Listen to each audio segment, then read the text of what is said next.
Najua natamani sana kusoma, lakini by the way sina namna. Maisha ni magumu sana. Nimetaitiwa sana ndugu wangu. Natamani hata siku moja uje kuwa msaada wangu mkubwa. Lakini ndio hivyo, sasa sina namna ndugu wangu. Mimi ni kaka yako. Napambana.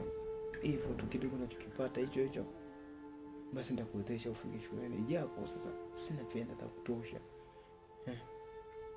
Na sijui kama utaweza kunivumilia katika hili. Kwa sababu kitu ulichochaguliwa ni kubwa sana. Wewe kwenda kusoma nyumbani. Mimi ndo kako. Pesa nyingi na zitumike.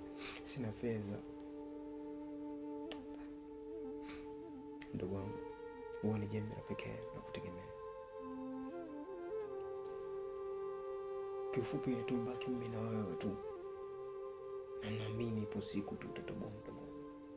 Usichoke kupambana. Naongea kwa uchungu kwa sababu haya yanatoka moyoni. Natamani usome ufike mbali. Sasa kama kakako sina namna.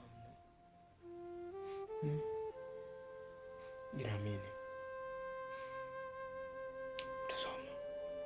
Utapambana usiku na mchana ili mdogo wangu usome. Na nitahakikisha unasoma mpaka unafikia ndoto yako. Haijalishi kitu gani kitatokea.